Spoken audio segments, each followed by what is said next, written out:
Assalamualaikum warahmatullahi taala wabarakatuh.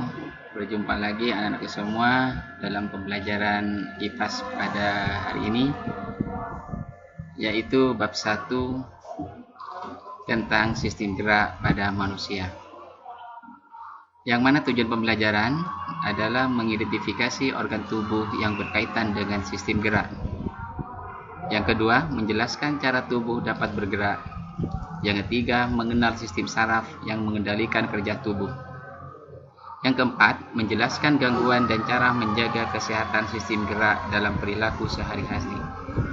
Artinya anak-anakku semua, setelah pembelajaran ini berakhir, diharapkan kalian dapat mengenal tentang sistem gerak pada manusia dan mengetahui tentang gangguan dan cara menjaga sistem gerak pada manusia. Sistem gerak pada manusia itu terdiri dari rangka atau tulang, otot, dan sendi serta saraf.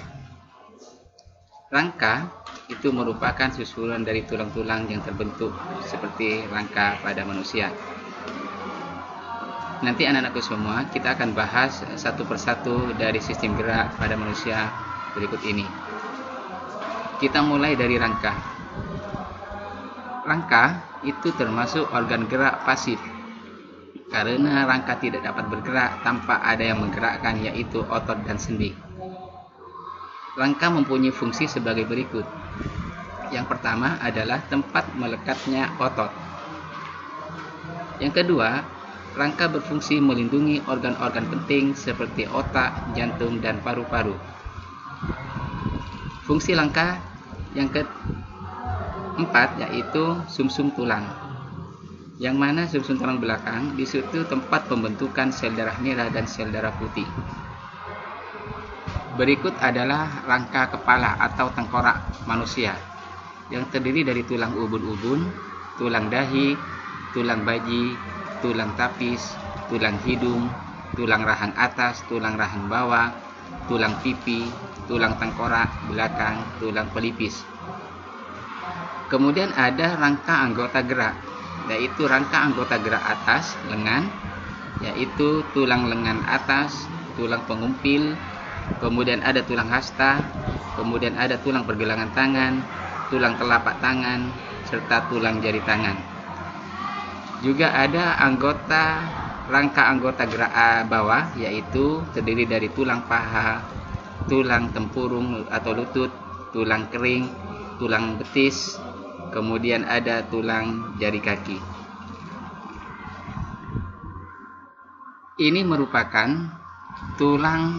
rangka tulang belakang pada manusia, yang terdiri dari 7 ruas tulang leher, kemudian 12 ruas tulang punggung, 5 ruas tulang pinggang, kemudian ada 5 ruas tulang kelangkang, dan 4 ruas tulang ekor.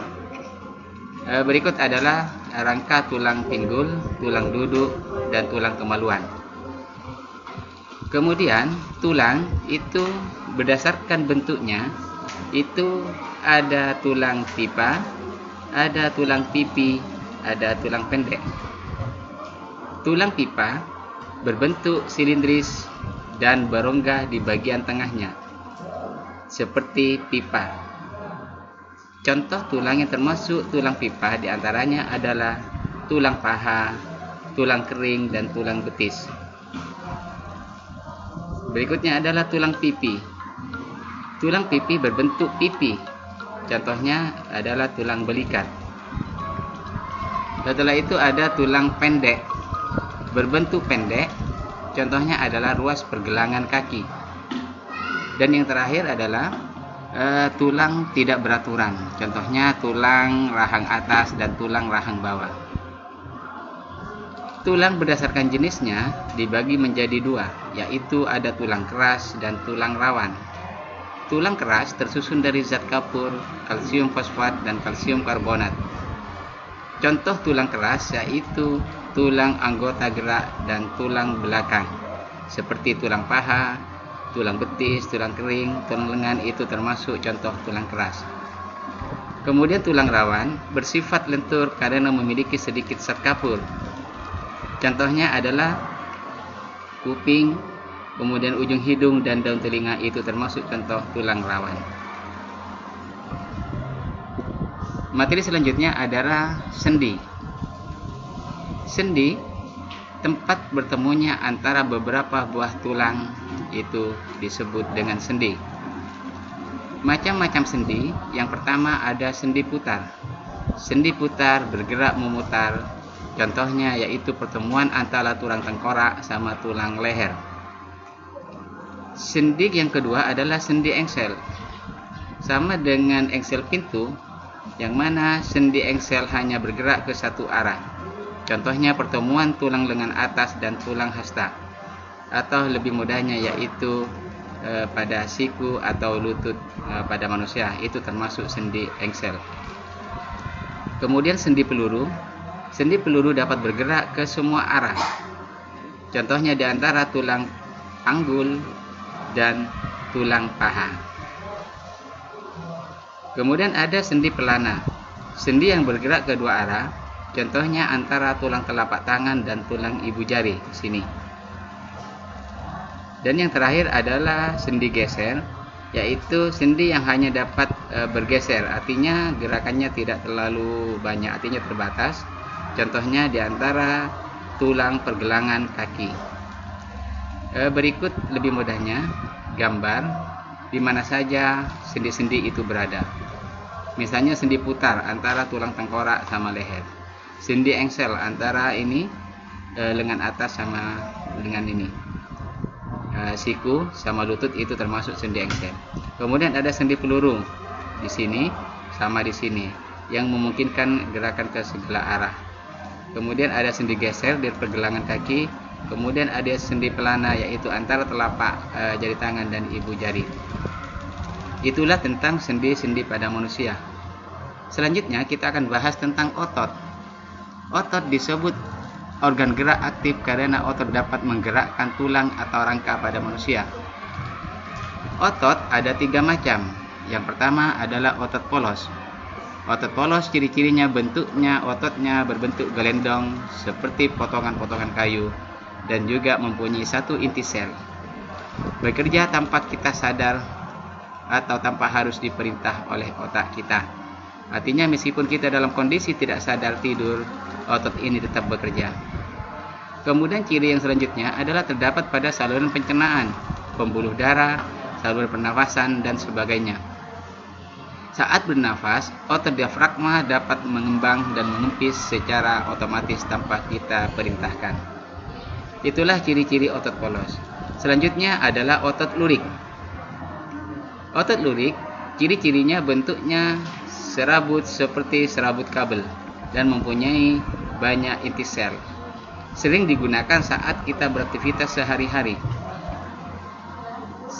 Otot lurik itu menempel pada rangka dan dapat dikendalikan secara sadar. Artinya otot lurik ini bekerjanya secara sadar dan diperintah oleh otak. Saat kita mengangkat benda, otot ini akan berkontraksi dan membuat kita mampu mengangkat benda itu. Saat mengunyah, otot rangka pada bagian rahang akan berkontraksi dan menyebabkan rahang bergerak. Begitu halnya ketika kita sedang buang air besar. Itulah ciri-ciri otot lurik.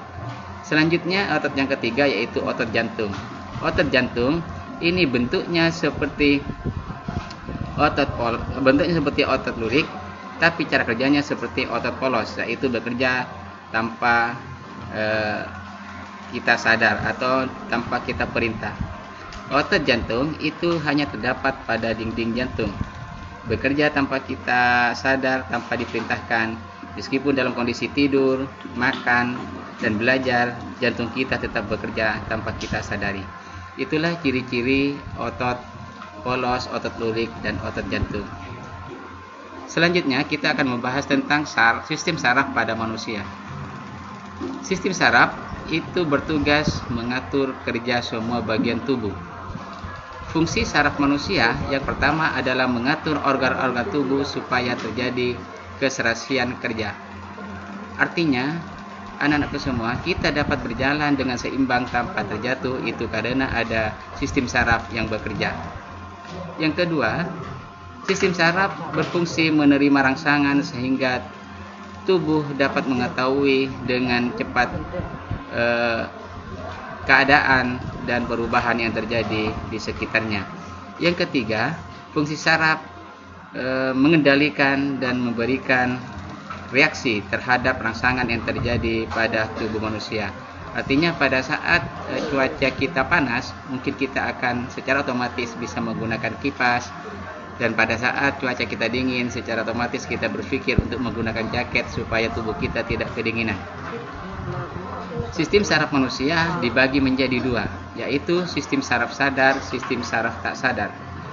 Sistem saraf sadar atau dikenal dengan SSP, yaitu sistem saraf pusat, itu terdiri dari otak dan sumsum tulang belakang. Kemudian sistem saraf tepi itu merupakan sistem saraf yang keluar dari sistem saraf pusat ke bagian-bagian tubuh lainnya, yang terdiri dari dua macam, yaitu sistem saraf tepi otak. Sistem saraf tepi otak yang keluar dari otak menuju ke 5 panca indera kita.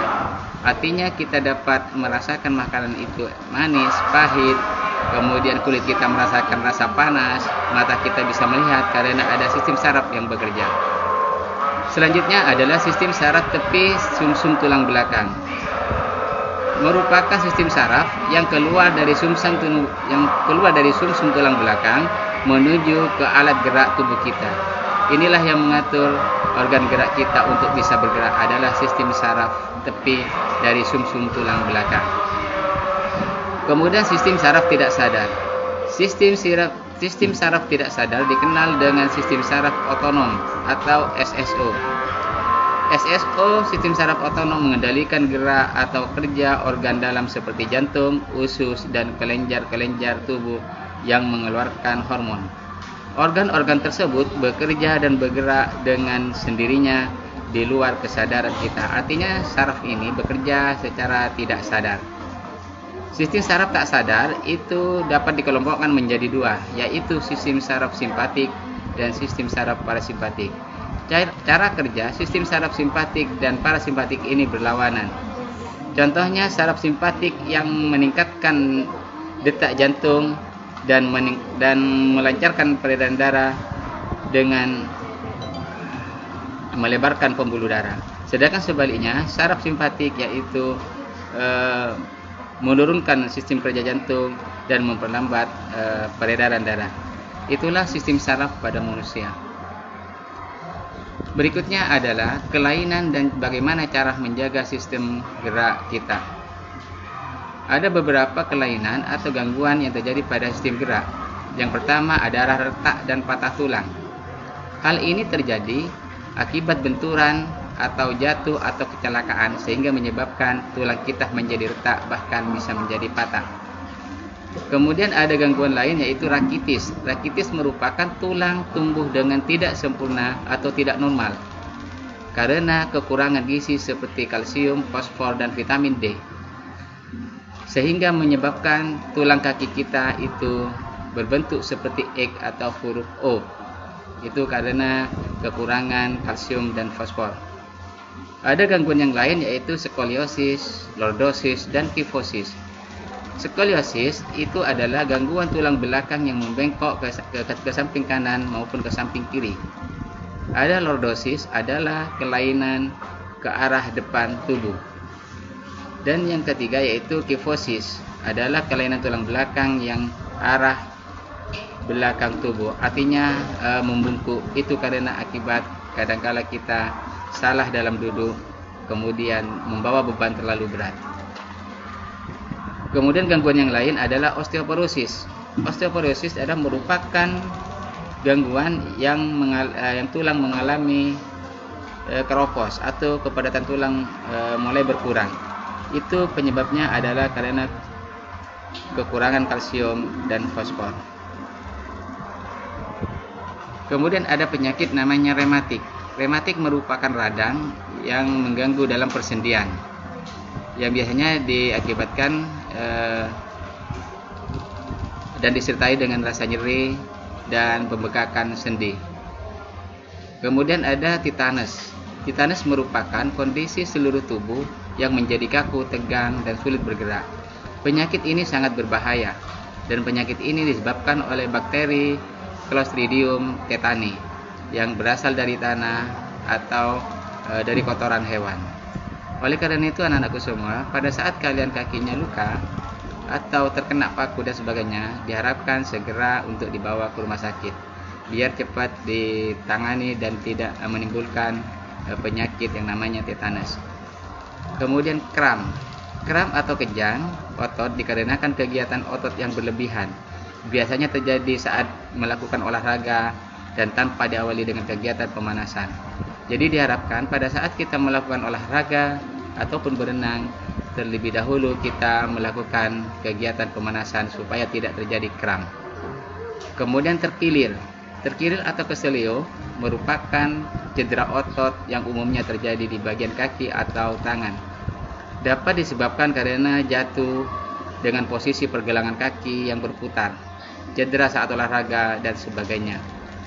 Itulah berbagai macam gangguan dan penyakit pada sistem gerak pada manusia. Selanjutnya, bagaimana cara memelihara kesehatan alat gerak kita?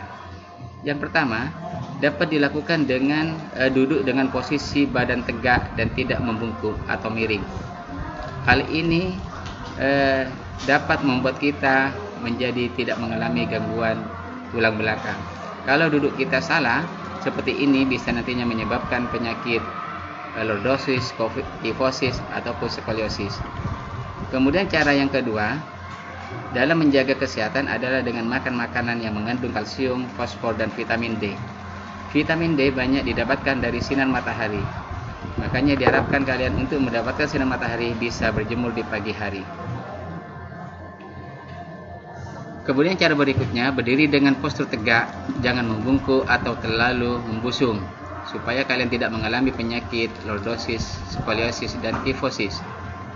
Jangan membawa beban yang terlalu berat, nanti menyebabkan tulang punggung kita menjadi sakit dan dapat menimbulkan kelainan pada tulang belakang kita. Di samping itu, kita juga dapat berolahraga secara teratur. Dan posisi tidur kita juga dalam posisi tidur yang benar, yaitu dalam posisi miring ataupun telentang. Jangan sampai tidur tengkurap ataupun bergelung sehingga menyebabkan gangguan pada sistem gerak kita. Demikianlah anak-anakku semua materi bab 1 IPAS kelas 6. Selamat belajar. Saya akhiri. Assalamualaikum warahmatullahi wabarakatuh.